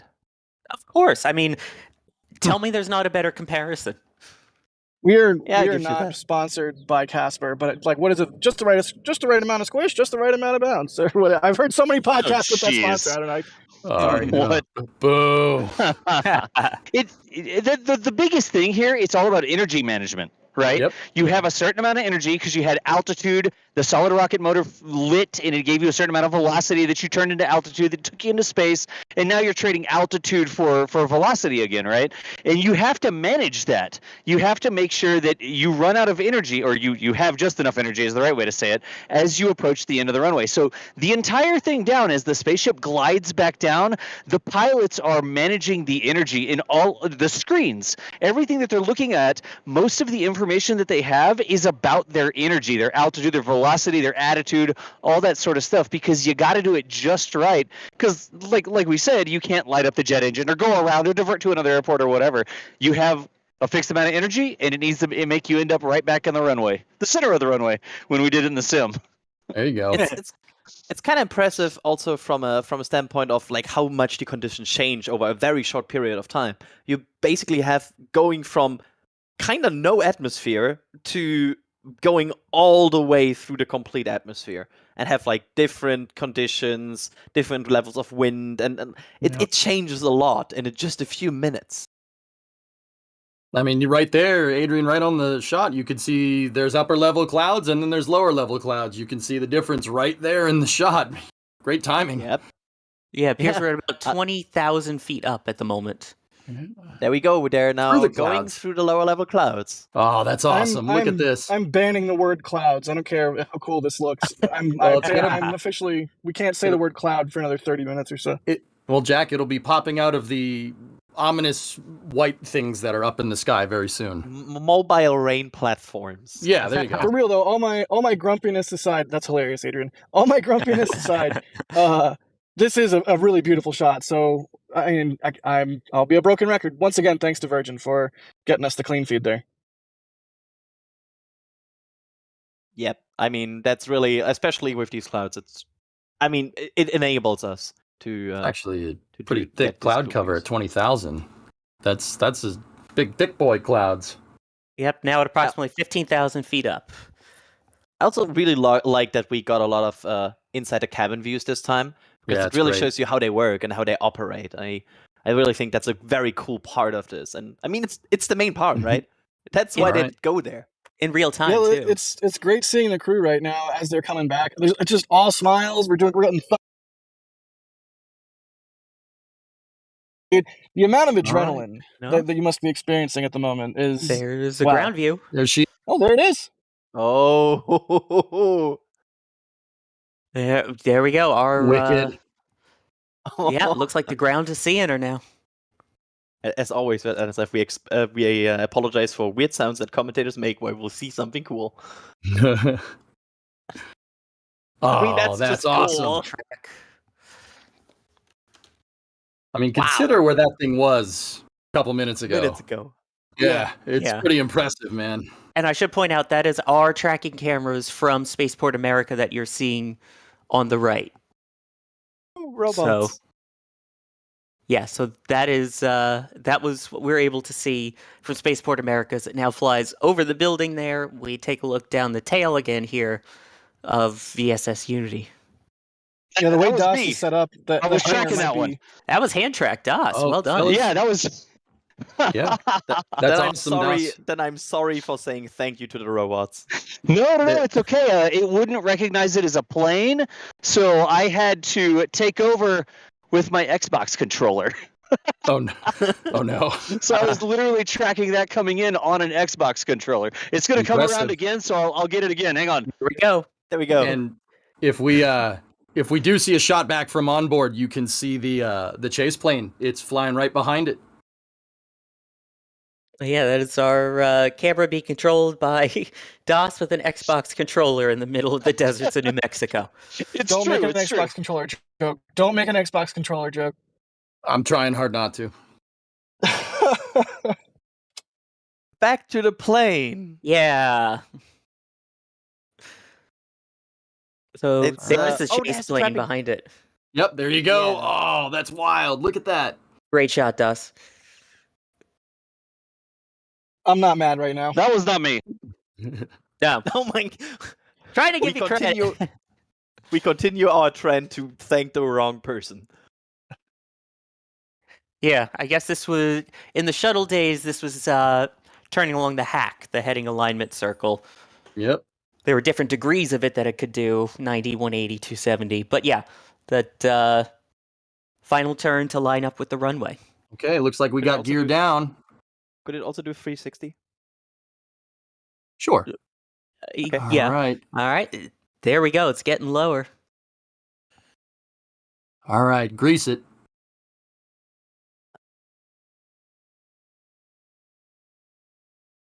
If you've ever played Shuttle Landing Simulator, you know Very nice. this is not easy. Little Very struggle to see nice. on the feed, but it appears to be down. That's butter. There it is. There it That is. was butter. Butter the bread, baby. There we go. So now we can call it a success because they are down. Yeah. Excellent. Great flight. That's what we want to see. Successfully up, successfully down. Yep. Woohoo! And again, that is the first commercial paid mission for Virgin Galactic now in the books. And the second Fair one enough. might just be a month away or so. A bit more. Yeah, I think they're shooting for about a monthly cadence, at least to start here. So that is what we should expect. I Fantastic. mean, we had one about this time last month in May, and so yeah, hopefully we'll have one again about this time next month. Because you know what, I love New Mexico, and Truth or Consequences, Spaceport America. This whole area is so beautiful and so awesome, and this vehicle is so unique and so special. So, hooray! Hopefully go. everything went well, and they are able to put all their data and check everything out, and we get another flight here soon. So they have Excellent. to keep seated until the plane has come to a full stop. Hey, didn't turn off the fasten seatbelt line. Okay. Somebody, light, okay? somebody left their tray table down, so now they're getting admonished. I kid. Just making But sure. in reality, what they're doing right now is checking all their systems, making sure all the valves and everything are closed, so there's no hazardous gases or anything like that around the vehicle itself before recovery teams begin to get closer to it. So just want to make sure everything is safe, everything is good, and then when they are done doing that we'll see the probably the Land Rovers head out to the vehicle. Have I mentioned that I like Land Rovers? It's cool that they use Land Rovers. No, Jack. Hey, you know what's cool? It's landed on the runway and we can see it right now. Yeah, I was gonna say we got wheel stop right there. That's a different thing for us because a lot of the times when it lands, we can't see it anymore. But massive thanks. I don't know if y'all can hear the plane coming in for a landing here. Massive thanks to Virgin Galactic for giving us this spot, access, internet, power, the whole shooting match, giving us the tours and everything like that yesterday so that we could see. All right, I didn't actually get to see the drop. It was cloudy. I saw it on the screen, though. And now that it's safely back down here on the runway, we can actually see it for once, which is not a normal thing for us. So, yeah, it's kind of like I'm a little bit upset that I didn't get to see it, but I've seen so many of these launches at this point that it's not the biggest deal, although I would have liked to get a print-worthy shot for the shop.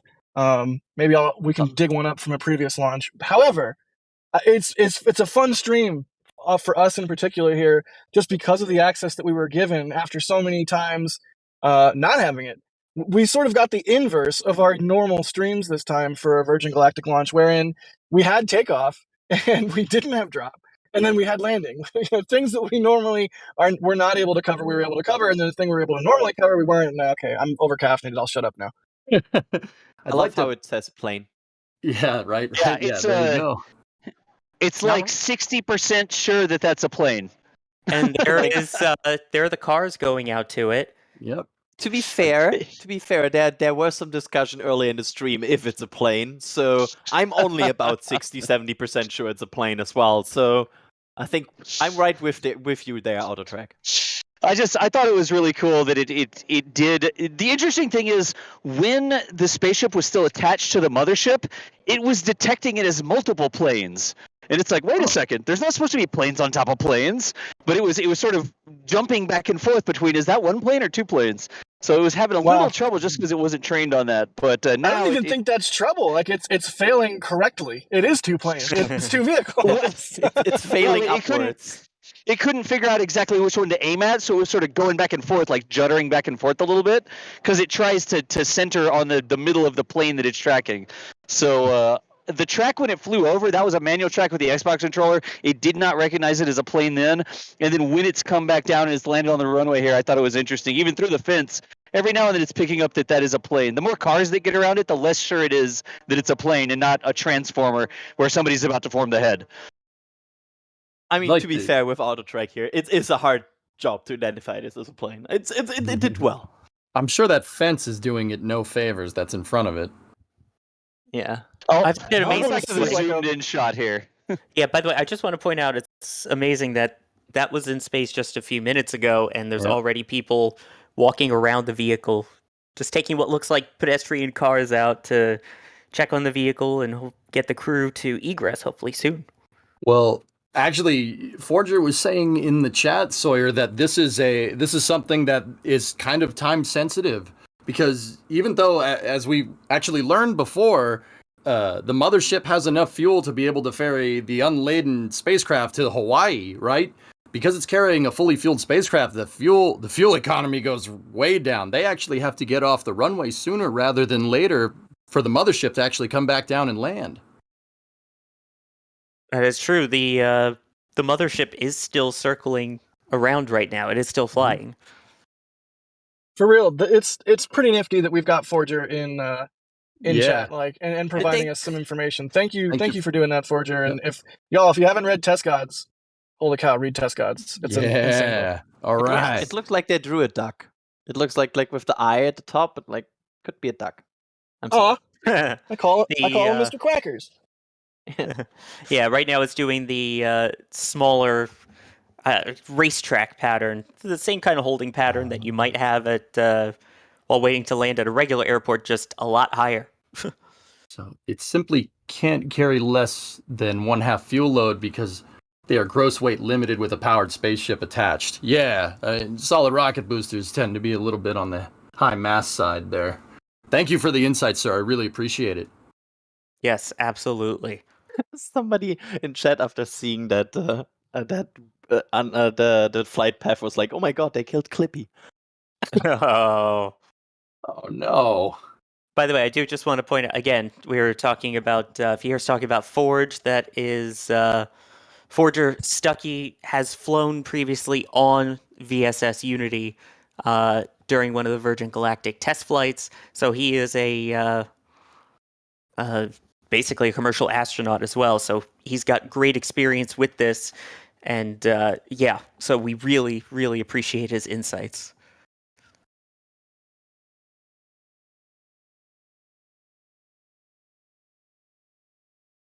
Yeah, and to be clear, he's no longer with Virgin. I think he's over at Blue Origin now. I could be wrong, but either way, to have someone in.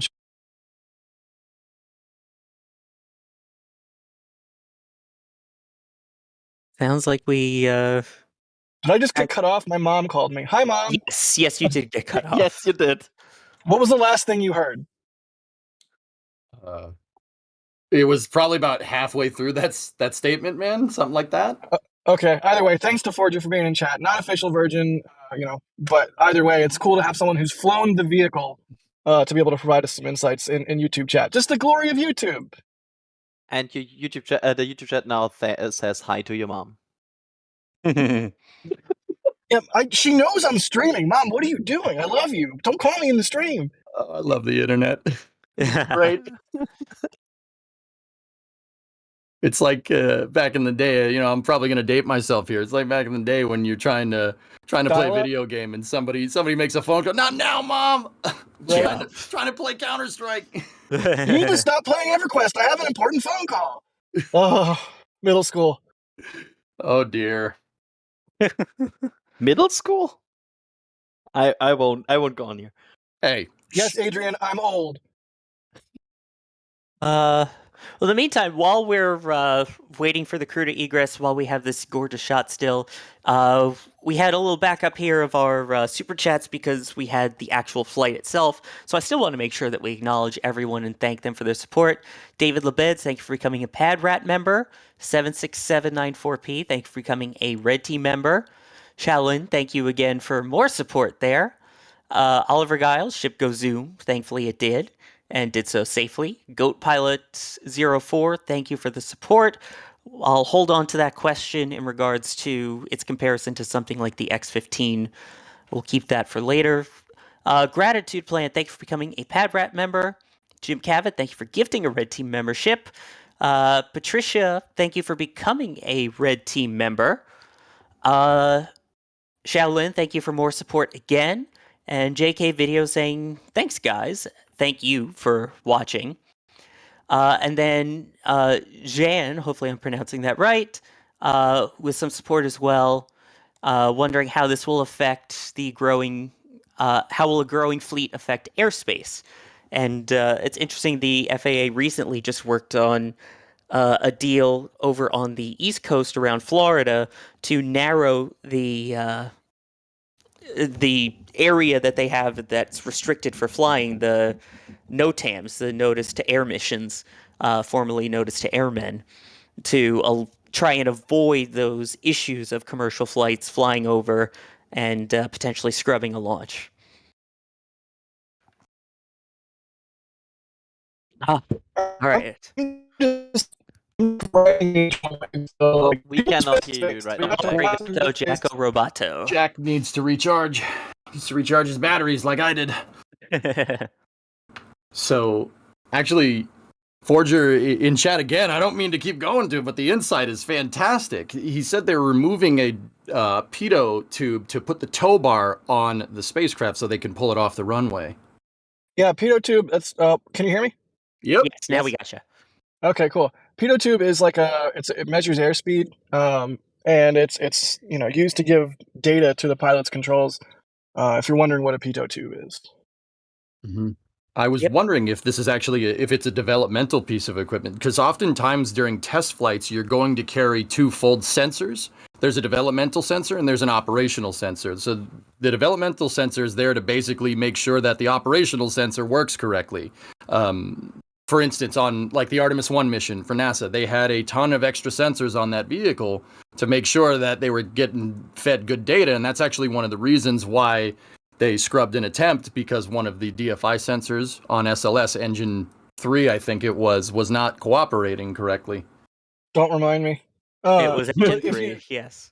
If you are familiar with our Stratolaunch streams, Stratolaunch on its crewed cockpit, because one of the cockpits is not crewed, on the crewed cockpit, I believe, is a large air data boom. Similar kind of deal. You want that extra instrumentation so you know your like you said, EJ, your actual sensors are correct and accurate, and just get all the extra fancy data, because as everybody here who watches our streams knows, more data, more better. Hey, real quick, y'all got me now? Yes, we do. I did put a link to Test Gods, that book, into chat, and I'll put it a couple more times. Seriously, if you like behind the scenes stories about serious business, right? You should click the link, go check out Test Gods. It's well worth it. They have it on like audiobook, like every different way that you can get a book. But I put that link in chat, and if you click on that, it'll take you over to a place where you can pick your experience, which way you want to check it out. But I really highly recommend checking out that book if you're interested in like the behind the scenes of serious test flight business. Yeah, the lots reporter of serious things. The reporter who wrote that was like embedded with Virgin for quite a long time. So the insights there are truly exceptional. Really great book. Can't underscore that enough. Definitely check it out. And it just gives you so much insight into what it's like to fly this vehicle, what the process has been like to get to this point. Really astounding piece of work. Exactly. So once again, getting some insight here on that flight test boom that they're currently removing. The flight test boom is there to give them data actually in front of the bow wave of the vehicle, which is actually super interesting if you're an aerodynamics nerd. All right, there might be some nerd stuff coming at you here, chat. So when a spacecraft, I know. Believe it or not, spacecraft and planes, for that matter, it kind of depends on how fast you're going. This is for mostly supersonics and hypersonics. But when you're basically going fast, you do leave a little bit of a wake, an aerodynamic wake. That sensor is out in front of the aerodynamic wake, because if you had a sensor that was behind the kind of think kind of like a boat wake. It's a little bit different than that because one's water and the other one's air, right? But they're trying to get information on the airspeed in front of the bow wave, which is actually that's really good. That would give you some really good test data as to how the vehicle's actually flying. I'm gonna throw Patrick a curveball here. Patrick, if you can find the T-38 shots that Ames released, it's like the crazy Schlieren T-38 like from top down, and you can see the shockwave, you can see the bow shock. That's a really cool shot if we could get that on stream, but maybe not. I don't know. I'm throwing Patrick a curveball here. I mean, yeah. I'd like to point out that, you know, the wake that it leaves doesn't look like the wake of a vessel, like a seagoing vessel. It's a lot straighter, but it does leave a little bit of a wake. And basically what they're trying to do is they're trying to get sensors out in front of that wake so they can see basically what type of air the vehicle's flying through. Like, I know what type of air. It's mostly nitrogen and oxygen. It's mostly has to do with the airspeed moving in front of the bow wave, which is super interesting. Once again, Forger, thank you very much, sir. I do appreciate it. And the insight is amazing. Yeah, he's actually saying that eventually, based off of that data, they should be able to calibrate the fuselage-mounted sensors sufficiently throughout the envelope and then remove the flight test boom. White Knight 2 finally got rid of hers. Wow, this is excellent. This is excellent. Thank you so much. It reminds me a little bit of how they had the boom at the end of Enterprise during the initial shuttle test flights that they would Same do. idea. Yep, absolutely. Which, if you noticed, every other vehicle after that didn't have that. Columbia did have its Silts pod, but that was more an experiment that they kind of couldn't remove once they installed it. But otherwise, yeah, it's part of that testing. And go ahead. Is there any cooler like job or thing than test piloting? Like, just being on the ragged edge of human knowledge and skill. It's in technology. Like, test pilots, so cool. I don't know. I'm nerding out here. Sorry. I guess space test pilot? Even cooler. There you go. Yeah. Oh, there's the steering images. There's that image we were talking about. There's the wake. They're trying to get sensors out in front. The developmental sensors out in front of that wake so they can configure the actual sensors, the operational sensors on the vehicle, they can calibrate them correctly so basically the telemetry on the vehicle and the pilot heads-up display, amongst other things, probably want that to read correctly, is giving them the right information. That's really, really cool. That is great insight there. That is a cool picture, too. And I hate to bring up the simulator again. No, I don't, because it was so cool. But the avionics and the displays that are available to the pilot and co-pilot is just absolutely astounding. That was unfortunately not something we could film. However, seeing it with my own eyes is just like, wow. The ability of them to get all of the data that they need at a glance, or switch from different views is really awesome. And interrupt you really quick. The vehicle looks like it's finally moving and being towed. Yep. They have that means they have the flight test boom off and the tow bar has been installed. And they will now pull that off of the runway there. There we go. A little bit of a hiccup there. That'll also allow, once it clears the runway, for the mothership to come back and land. Yep. But yeah, and again, we're talking about the pitot tube type thing. Pitot tubes are also on regular commercial aircraft. Obviously, this one, though, gathers a lot more data than you would get from a traditional one on board 737, for example. Yep. I mean, that in a 737 doesn't break the sound barrier. If it does, you got other problems to worry about. When you're dealing with laminar airflow at subsonic, you don't have as much of a wake. So the pitot sensor just being attached to the side is good enough for the instrumentation. Well, not good enough. It's accurate for the instrumentation. For this thing that's going Mach 3, it's very different flight regime there. Air does weird things when you break the speed of sound. That is true. Especially Mach 3 and above. Like, you're getting into some very, very interesting territory aerodynamically. Luckily, White Knight 2 can essentially be at idle since the SpaceShipTwo drop. Altitude is the best insurance right there. There you go. That's cool. Yeah, another fun fact, if I may. Hopefully I'm not being annoying here. No, when you see the drop, it looks like the Unity is like falling away from the mothership rapidly.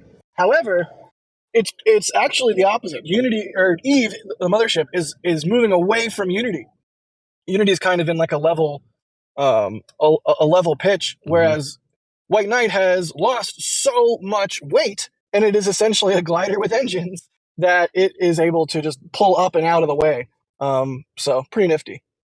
I mean, that actually reminds me a lot of the approach and landing tests with the, oh, you guessed it, shuttle program. Oh no, here we go. Another bingo. So basically what they did, because I mean, this drops from the bottom, right? The mothership is dropping the spaceship out the bottom with the approach and landing test with the 747, so 905 and Enterprise, they actually did the opposite of this. They had to stall the 747 to get the shuttle to fly away because the shuttle doesn't fly very well. The only way to get them to separate correctly without hitting the rudder and vertical stabilizer on the 747 was to essentially stall the airplane and have it fall away from the space shuttle. Similar idea. Really, really cool. I love the old approach landing test, just saying. Oh yeah, they're great. I actually learned that bit of information from Fred Hayes. I asked him about it. And I was like, "How did the shuttle get away from it?" He goes, "No, it didn't." It looks like the crew might be coming in shortly. There we go. Yeah, he said, "No, the shuttle doesn't pull away. It doesn't fly very well. The 747 pulls away from the shuttle." I'm like, "Oh, okay, that makes more sense." That's quite a flex, EJ. I mean, yeah, no, sorry. I mean, hey, I'm just conveying the information, man. That's all. No, it's pretty cool. And if you haven't seen that footage of those tests, it's just astounding. Like if I had a time machine and I could go back to Edwards at any point, that would definitely be one of my stops, is to see those tests occur over the desert in California. Because I mean, absolutely magnificent stuff. By the way, I love seeing the crew so excited coming back down. Go. You saw a bunch of high fives, some bumps, some hugs, and now you see them in front of the media, and hopefully soon getting to reunite with their families as well, because you can see some of that actually happening. It's taking pictures for the gram right there. You see that? There we go for the gram. Yeah, it looks like they are reuniting with their families as well too. Pardon the PA system speakers there. I was set up to track the flight, not to track the entrance where they walk in and out. Oh no, that's fine. We've got the view. That's what matters. Yeah, and unfortunately, as I left to try and get a better view of drop, I can't get back. So this is the view you have. Again, that the three main people there were from the Italian Air Force. So that was astronauts 8, 9, and 10 that have now flown into space with Virgin Galactic. Excellent. What a great mission this was. This is fantastic.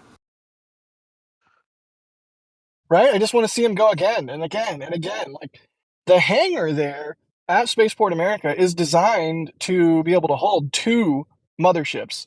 They only have the one right now, but it's like, come on, Virgin. I think we all want to see them start flying more often and start expanding their customer base and just succeeding.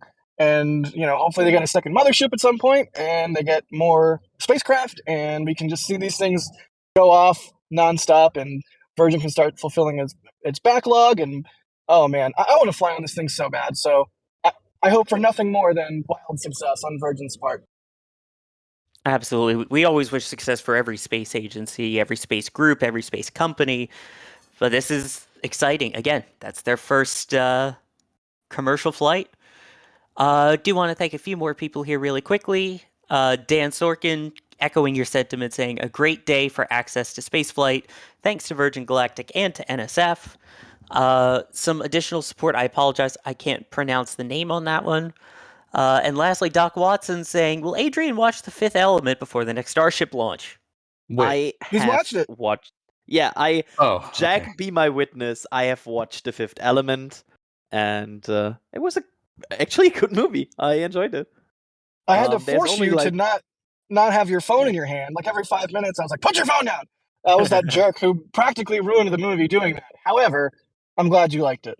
Now we got to figure out what the next movie is. I think it took me like 6 times to say that I liked it before Jack believed it, because he was always like, you sound so lying. Oh boy. I'm trying to come up with a good pun for something with that, but I got a reference. Just get more references. I mean, flying the spacecraft's just like driving a cab. Nice. There you go. See? There we go. My guy. I was going to do a Ruby Rod impression, but I'll spare you all that. Oh man! And again, Jack. the mothership continuing to work its way down to land soon. TM back at Spaceport America there in New Mexico. Jack, I didn't come here to play Pumbaa on the cast, so tomorrow on the next cast, you're going to give yourself a hand. You green? Super green. Oh my gosh! I feel like we could just put you both in a box for like 2 hours, and this would just go on. Oh yeah, I'm loving this. EJ, Yeah, I'm so glad you're in on the streams. Dude, I got you. I got you. Good. Anyway, EJ, I think it's time we put a bow on this stream and. Okay. All right, time to wrap it up, guys. Well, I hope everybody here enjoyed the Virgin Galactic 01 mission. I mean, we didn't get the best shots because of the high cloud cover today, but you know, we still saw a pretty good mission there. And as far as I'm concerned, this is a good day for commercial space flight. So I'm gonna send us off here today on the comms. What's up? You said we didn't get the best views. We had some onboard views from inside and outside of the VSS Unity. Well, that's Virgin Galactic. That's not us. Technicalities, my friend. On our stream, sir. We still had them. I would allow that we had them. All right, Exactly. that's fair. I'll concede that one. He's technically correct, which is the best kind of correct. Best kind of correct. Yep. Mm-hmm, mm-hmm. It's just a game of quotes at this point. Yep. All right. So, okay, we got good views from Virgin Galactic, but our tracking cameras did not get the best ones. But yeah, this was fun. This was fun. So I say wrap it up, go around the horn. Everybody sign out. Is that fair, gentlemen? Sounds Indeed. perfect to me. All right. So Sawyer, I was the last to introduce you, so you're the first one out. So First one out. You're kicking me out already. yeah. No, this was a great stream. So glad for the insight that we also got from Jack and Das out in the field. And the unity among this team as we saw Unity fly. Oh man, I love it. Oh. Yeah, it was definitely galactic. This stream was a galactic leap forward. See that? That's why I signed you out first. You see that? Right there. That. So we can't do it anymore. Oh, come on. My puns there are tracking pretty good, even if we didn't get the tracking camera. Nope, you're signed off. You can't talk anymore. Okay. Shh. All right. So out in the field. We love you, Sawyer. All right, my last Love you, token, man. I know. So out in the field, we had the man, the myth, the legend, Mr. John Galloway. Das, thank you for going out there and setting this up, coming right from Texas, from what I understand, right to this, and just pedal to the floor, man. Thank you. Hey, it's true. We got out here and we got all of our stuff set up. All of our technology was working correctly. And massive thanks again to Virgin Galactic for giving us those feeds. Also sent in with some of our technology. So the technology worked great. The weather, not so much. But my weather control system is not ready yet. That hopefully is ready for the next Starship flight. Please. Thanks, EJ. I mean, are you going to have an RS-25 test stand? That makes weather. There you go. Just got to make that. That's fine. So, yeah, Chemist, I was kind of putting two to two together there. You haven't been home in a little while, Daz. That's okay. Is my wife in chat? Am I in trouble? Oh yeah, you should probably go. You should probably go. All right, I'm Run. packing up now. Run. Also out in the field is the awesome movie reference extraordinaire, Mr. Jack Byer. Thank you very much. Yeah, no problem. I mean, we're able to do this because people like what we do and like our commentary and support our channel by buying merch or hitting the like button. It doesn't even have to be a monetary thing, but just thank you so much to everybody for letting us do what we do. This is the first time for a Virgin Galactic flight that we've been able to have two people out here. So, of course, thanks to Das for sacrificing his time and driving in nonstop. Because we were just here. Well, I've been here the whole time, but you were here. We were here for the Spaceport America Cup last week for several days, sweltering in the sun and watching so many cool rockets fly. But yeah, now you're back, and thank goodness, because that was really cool to be able to have some like a double team thing going on here, and we can only do that because of y'all's support. So whatever it is, even if it's just hitting the like button, thank you so much, everybody. We have the best job, despite me yelling at clouds and being grumpy. Thank you, everyone. Like, what a great day, and I can't wait to the next one. Wait, Jack, you said you were old and you were also yelling at clouds. So are you an old man yelling at clouds now, or? Check my Twitter. I already made the joke. All right, cool, excellent. And then last but certainly not least, the master of rocket metrics and timing, Mr. Adrian Bell. Thanks for having me. And it's always the worst to be the last one that gets outroed because everybody already said everything you want to say. So I'm just going to say thanks everyone for watching and thanks for having me. All right, and I am the host of today's stream, Mr. EJ. I stream on Twitch. I play Kerbal, and I'm just a huge nerd. And I'd like to give a special personal thank to Forger in the chat, giving me some insight as to the inner workings of this vehicle. It really helped with the commentary because we don't get a lot of bits and pieces from Virgin Galactic except the awesome feeds that we got today, right? So it's really cool and interesting to hear that technical insight. So thank you, sir. I do appreciate it. All right, we're gonna put a bow on it, as Sawyer said. Guys, thank you very much for watching. I do appreciate it. Have a good rest of your day.